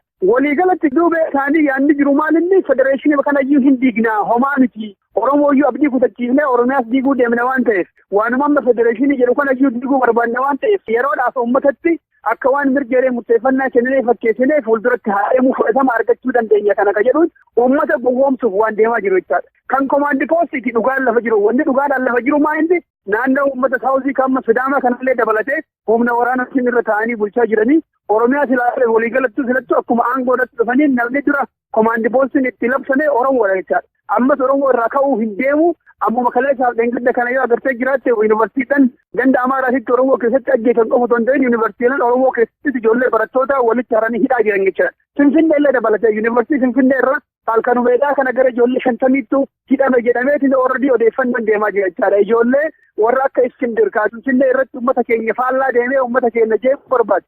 Torbanii warra Finfinnee keessatti jeequmsa kaawwatan karaa sirrii irra jirtan jedhanii ijoollee gaafa tokko falmaa turan san hunda walitti qabdee ODP'n hidhaa jirtu jechaadha. Kana amma isaan eenyuun akka deeggaran gama kam akka dhaabatan ijoollee Oromoo hidhuudhaan nutti argisiisaa jiru jechaadha. Kanaaf inni koomaandi poostis amala isaanii kan dhugaa agarsiisu Oromoo walitti qabanii hidhuun kunis dargaggoota Oromoo hidhuun kunis amala isaanii kan dhugaa kan agarsiisu kaachirraa hundumtuu uummata gowwoomsuudhaaf sossobuudhaaf umrii dheereffachuudhaan haga gaafa filannootti achi jechi siqanii amma akkasumatti jeeqanii baatiin takkaafalama gaafa kunoo tasgabbeessinee jirraa. Nu malee namni biraa akka biyya kana tasgabbeessuu danda'u jiru jechuu fakkeessuudhaaf humnatti fayyadamuu calqabaa jiru jechaadha. Mallattoo agarsiisaa jiru. Gaafa filannoon dhiyaatu 7-3-4 akkas dura nama hundumaa qabuu itti qabaniitiin nama ukkaamsanii kunoo tasgabbii nagaa humneerraa olaantummaan seeraa dhufee jira. EPRDF yookaan ammoo EPD malee humni biroo akka biyyattii kana tasgabbeessuu danda'u hin jiru. Nu malee akka sablammoonni akka walitti hin buune godhuu danda'u hin jiru. Nu malee kan mirga hiree murteeffannaa namaa kennee akka namni mirga isaa murteeffatu kan godhu hin jiru kan jedhu kana ittiin of dhaadheessuudhaaf yaada wal makaa gama tokkoon abbaa irrummaa gama tokkoon ammoo mirga sabaaf sablammii nama kabaju fakkeessuudhaaf kana godhaa jiru jechaadha. Walumaa galatti jarattiin tun waan waggaa 27 wayyaaneen ittiin leenjifte caalatti qaroomnee jirraa nuti sibiilli tokkoyyuu nummuruu qaroo fedhe yoo ta'u kollee sataa kan jedhu kanaan deemaa jiru waanuma uummata gowwoomsuuf ta'aa jirutu natti mul'ata. So uummanni immoo sadarkaa kanatti amma gowwoomuu hin danda'u because yeroo meeqa ta'u waggaa 27 guutuu sobaa turanii saamaa turanii warruma amma aangoo irra jiru yoo kalaaltu taate warruma kaleessa uummata ajjeesaa ture warra basaasaa ture abbaan alangaadhaa kan aangoo irra jiru kun warruma kaleessa wayyaanee wajjin gaafa tures hidhamaan siyaasaa biyya kana keessa hin jiru warra jiraa ture jechaadha. Security head kan amma jiru kun itti aanaa Getaachoo Asaffaa ture warri kun hundumtuu warruma hattoota kaleessa jechaadha. Sadarkaa federaalaatti sadarkaa Oromiyaattis warruma kaleessa uummata keenya saamaa turetu kutaa irraa fidanii sadarkaa Oromiyaatti yookaan ammoo sadarkaa federaalaatti aangoon hiramee fi har'aas uummata cunqursaa jiran waan ta'eef uummanni itti qaroomeera ni argaa gowwoomsus waan danda'anitti hin fakkaatu garuu isaan immootu waan isaanii danda'an gama tokkoon abbaa irrummaa gama tokkoon ammoo nama yaada uummataa dhaga'u fakkeessuudhaan waan akkasii wal makaa akka deemaa jirantu natti mul'ata. Maalirraa madde kun hundumtuuyyuu kan jedhu laaluu baay'ee nama barbaachisa. Waggaa 50 dabre keessatti uummanni daangaa malee qaroomeera. Mootummaan mangistoodhaa haga ani tokkichi hafutti qabsoon itti fuftii Itoophiyaatti dandi Itoophiyaa farsi waan jedhu kanaan deemaa ture. Gaafa ammootuyyuu uummanni itti ka'e dhiiseetiin biraa deeme jechuudha. Ipellefillee akkasuma yoo nuti aangoo irra kan jiran taate Itoophiyaan hin baddi Oromoodhaa fi Amaara gidduu keessattuu yoo nu hin jiraatin biyyi tun baduu deemte kan jedhu faranjittis himataa turanii uummata biyyaas kanaan itti sodaachisaa turan. Kunniinis ituma isaaniitti uummata gidduutti lola buusanii uummata ajjeesanii uummata haqanii achiin booda ammootuyyuutu biyya tasgabbeessuu danda'a. Humni biraa kan biroo dorgomeetiin kaasitti moo'uu danda'u kan biyya bulchuu hin danda'u hin jiru. Itoophiyaan yoo jiraanne qofa jiraatte kan jedhu kana fakkeessuudhaan wal keessa makuudhaan uummata gowwoomsuu yaalu uummanni immoo waggaa 50 kana keessatti waan baay'ee waan bareedu soba isaanii kana irraa hin fudhatu warra kufe kana ofirraa kufte karaa haqaatitti warra falmataa ture gama aangootti fide ofii abbaa aangoo ta'e uummanni keenya mirga hiree murteeffannaa isaatiin akkaataa barbaadutti mootummaa ofii sablammoota waliin jiraatu eenyu wajjin akka jiraachuu hin barbaanne mirga ofii murteeffachuudhaan injifannoo ummataatiin goolabama kan jedhu mul'ata jechaadha. Waan akka waan jechuu barbaadu jira waan EPP kana keessatti. Akkuma namni martuu dhagahu prosperity kan jedhu kana dhageettan jecha prosperity party jedhaniin. Prosperity party kan jedhamu kun yaadni isaa irra guddinni eessaa maddee prosperity gospel waan jedhamu jira. Amma warra amantii protestaantii evangelikii kana keessatti warra biyya faranjii kana keessatti amantiileen amma dura turan hundumtuuyyuu kan musliimaas ta'ee kan kiristaanaa ilma namaa karaa hin taane gorsanii karaa hin taaneen waaqatti deebisuudhaaf yaalanii karaan isaan uummata gorsaa turan hiyyeessa jechaan nama agartee waaqaaf jecha daramuun reeffiidha asirratti addunyaa kanarratti qormaata hiyyoomachuun karaa sirriidha sooressa ta'uun ammootuyyuu akka nama agartee ilmoo keessaan hulluuquuti jannata argachuu hin dandeettu sooromuun cubbuudha jedhanii waan gorsaniif karaan sun sirrii miti karaan sirriidha waaqni ilma namaatiif waadaa galee jira sooressa taasisuudhaaf waadaa galee jira fayyaa kennuudhaafis waadaa galee jira prosperity is a promise badhaadhinni waadaa waaqni ilma namaatiif galee Kanaafuu hiyyummaa otoo hin ta'in badhaadhinnatu karaa sirriidha karaa waaqatti nama geessu. Kan ammootuyyuu achi gahuudhaaf yoo ka barbaaddan tahe waaqatti amanuu barbaachisa. Amanuu qofa miti ammootuyyuu sadaqaa kennachuu qabdu donation jedhaniin jecha. Kana jechaan waan qabdan mara nutti as kennaatii harka 80 ta'e kan jedhu biyya faranjii kana keessatti nama bifa ittiin saaman ooradii ta'ee jira jechuudha. Amma irraa Dr. Abiyyi yeroo hedduu yoo dubbatu namni baay'een dhaga'ee jiran taate firii takka yoo facaafte 20 taatee sii deebiti 30 taatee sii deebiti. So amma Dr. Abiyyi wanni inni yaalaa jiru maa inni yaadota achi keessaa maddan kana fuudhee uummanni biyya sanii waan hiyyeessa ta'eef isin badhaadhessinaa ammaan kana isin sooromseessa kan jedhu kana prosperity gospel kana keessaa fuudhanii warra faranjiitti implement godhara. Maaliif biyyoota akka keenya kana hiyyooman duubatti hafan keessatti afoo qabnee hawwisiifnee gara nu barbaaddutti oofanna kan jedhu kanatuyyuu warruma amma biyyoota gurguddoo akka nu keessa jirannu kana keessatti prosperity gospel kana gorsaa jiru. Bakkeen itti babal'ataa jiru bakka uummanni hiyyeessa ta'e jechaadha. So maal fa'aa jedhu yaada achi keessa jiru san keessaa gargariin positive thinking jedhanii atamma waanuma hin qabne kana hin qabaadhaa borganama hin qabaadhaa jettee waaqni sii kennaa. Waaqatti amanuu qofa si barbaachisa. Amma Dr. Abiyyi yeroo baay'ee agartee jiraatte waggaa haaraatti illee bakka bilisummaan hin jirretti guyyaa bilisaa, bakka haqni hin jirretti guyyaa haqaa, bakka badhaadhinni hin jirretti guyyaa badhaadhinnaa, bakka sooromni hin jirretti guyyaa soorummaa kan jedhu kana godhaa ture jechaadha. Yoo isin kanatti amantan waaqatu isinii kenna waan jedhu kana prosperity gospeliin kun waan amante tokko waaqatti himadhu waaqatti himattee jirti ni kennaa dilluushinii uuman jechaadha. Wanni isaan kana godhaniif ummata qalbii rarraasuudhaan gama ofii barbaadanitti oofuu waan barbaadaniif faranjoonni biyya irraa kana ta'anii ummata hiyyeessa kana akkamitti maqaa sooromuutiin qalbii isaa hannee gama ofii barbaadnutti oofanna kan jedhu kan oofaa jiran. Dr. Abiyyi warra kanaan bitame keessaa tokko jedheetiin hin yaadaan. So waliigalatti wanni amma deemaa jiru kun amantiidhaa fi poolitikaa walitti xaxanii jechaadha. Danda'amnaan akkuma warra nugusoota danda'amuu dhabnaan immoo waan amma faranjiin biyya keenya keessatti tamsaafeetiin uummata jalatti qalbii hatteetiin saayikoolojikaalii bulchuu barbaaddu kana warra kittillayyoo isaaniif ijaarametti waan kana oofaa jira. Uummanni keenya prosperity gospel jechaan maal akka ta'e namni martunuyyuu keessattuu beektonni Oromoodhaa fi namoonni biroollee sirriitti ilaalanii wanni deemaa jiru kun siyaasaa osoo ta'in hannaa fi kijiba akka ta'e uummanni keenya akka hubatu barbaada jechuudha. Ulfaadhoo obbo Jamaal egaa akkuma tuqee darbe marii keenya kanarraa gara xumuraatti geessinee fuuldurasitti deebiinsi odeeffadha garuu amma kan irra darbuu hin qabne yeroon kun isa yeroo kamii caalaayyuu kan Oromoon ol odeeffatuu qabu kan waliif dirmatuu qabu tokkummaasaa kan inni itti jabeessuu qabudha. Sababni isaas gama garaagaraatiin dulli itti banamee jira. Mootummaa Oromooti jedhu duguuggaa sanyii Oromoo irratti geggeessaadha jira. Warri immoo silaa fuulduratti ollaa ta'anii wajjin jiran yookaan biyya tokko wajjiniin ijaarraa jaarmiyaan siyaasaa hedduun jedhani barattoota Oromoodhaa bakkayyuutti obbaasaa jiran Oromiyaa keessattiyyuu ilmaan Oromoo du'aadha jiran.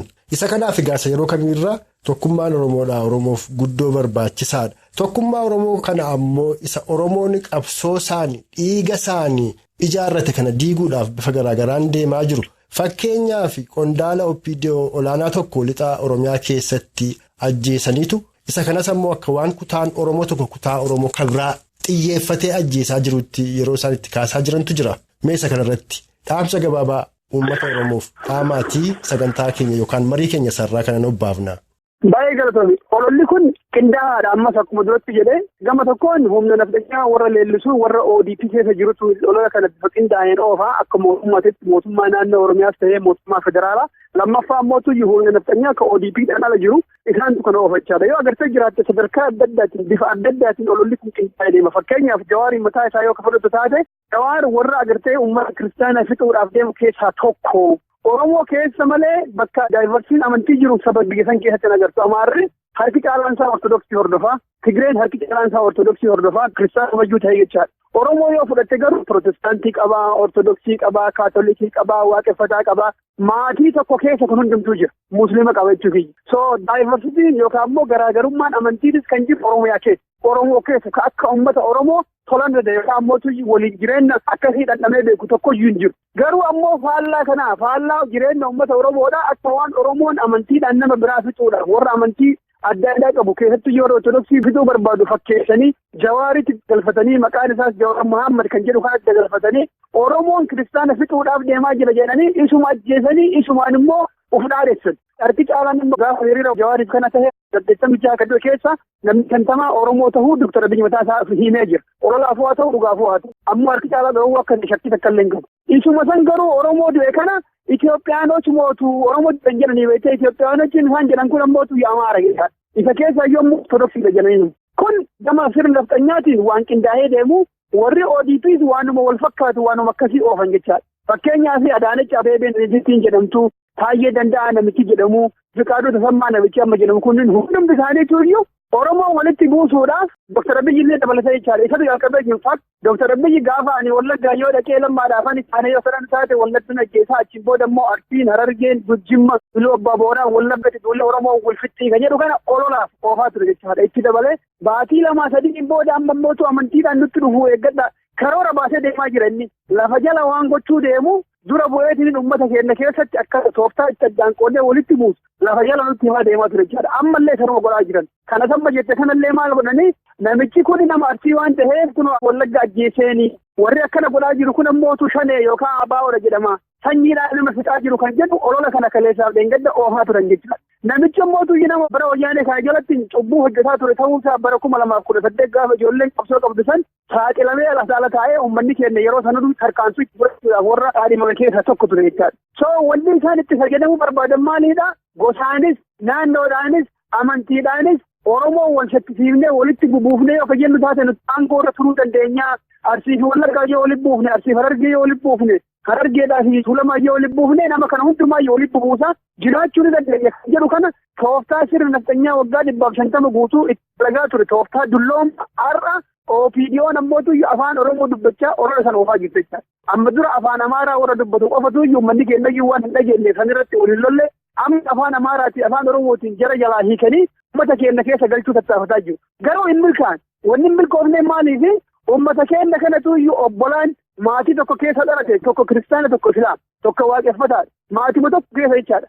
Maatii tokko keessa otoo garaagarummaan akkana jiruu dhiigni dhiiga waliin dhangalaasu waan ta'eef isaanuma kanatu fashalee kijibni isaanii kun hundumtuuyyuu karatti qabsoo kan godhaa jiru kana hunda guutuuyyuu akkuma namni martinuu beeku Oromoonni wajjin duuna nuti amantii fi Islaamaaf Kiristaanaan gargar hin baanu jedhanii boolla akka keessatti awwaalamaniif namni akkasitti dhiigaan seenaan isaa ijaarame kun olola afaaniitiin gargar bahuu hin danda'u. Of eeggannoon garuu ni barbaachisa akkasuu ta'ee maaliif gaafa humni naftanyaa kun uummata keenya keessa seenee akka amma Adaamaatti Asallaatti qawwee hidhatanii uummata keenya ajjeesanii ga'anii Islaamaaf Kiristaana walitti bu'an jedhe eega dhiiga buusaniin booda uummata walitti buusuu waan danda'amuuf Oromoon daangaa malee dammaqee rakkoo gama amantiitiin dhufu rakkoo gara isaatiin dhufu gara naannawaatiin dhufu akkuma yeroo baay'ee dubbatamu kana qircaadhaan Oromoo warra addaan qoqqooduu barbaadu Oromoo keessaa maddee yaadni akkasii Oromoodhaan ala dhufee afoo dhaabachuudhaaf jiduun. Murannoo fi dammaqiinsa guddaan ofirraa eeguun daangaa malee barbaachisaadha. Warri diinaa kanatti akka hin milkoofnetti mul'ata. So adeemsa waggaa 50 kana keessatti Oromoon takka tahaa dhufe malee takkaa gargar bahee hin beeku. Hawwiin isaanii milkaa'uu hin danda'u. Injifannoodhaan uummanni keenya irra aanu shakkii takka illee hin qabu. Dhugaadhumatti egaa Obbo Jamaal Ibrahim yeroo bal'aa nuuf laattanii dhimma Oromoof Oromiyaa irratti keessumaa dhimma yeroo ammaa deemaa jiru irratti. Karaa raadiyoo sagalee walabummaa Oromiyaadhaa yaada keessan uummata Oromoo bal'aaf waan qooddaniif maqaa dhaggeeffattoota keenyaaf maqaa raadiyoo sagalee walabummaa Oromiyaan guddoon sin galatoonfadha fuuldura sinitti deebi'ee sin odeeffadhaa kanarraaf fayyaa ta'a. Hayyee isinillee baay'ee galatoomaa ulfaadhaa jabaadhaa injifannoodhaan waan nu haa gahu uummanni keenya bilisummaadhaan biyyi keenya walabummaadhaan akka jiraattu abdii guddoo qaba. Qabsoon jabaatteetti huftii haqni fuulduratti dhufuudhaaf kijibni immoo fashaluudhaaf baay'ee itti dhiyaannee jirra. Waggaa tokkoof walakkaa dura nabiyyi jedhanii nabiyyiin har'a mootuu shayxaana jechuudha uummanni keenya sadarkaa sana irra gaheera shayxaanummaan isaallee fuulduratti mul'ataa jira injifannoon karaa haqaa yoo qabanne amma yeroo gabaabatti dhuftii haa jabaannu jabaata.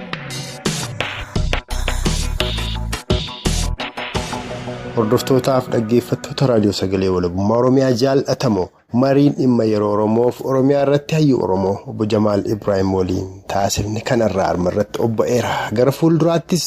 Dhimmoota murteessoof barbaachisoo ta'an irratti Obbo Jamaal Ibraahimiin odeeffannee yaada isaanii isin biraan ga'uu kan itti fufnu ta'u keenya gamumaan gurra isin buusaa har'aaf tiqaa taayilaa ammaatti dhufana qabaattaniif horaa bulaa jechaa haga sagantaa keenya guyyaa boritti kan agaasanitti dhaammannu hana ta'e dhugaasaaf gulaalaa suur sagalee mo'aabu baatii uumaan nama borii nu tolchinna.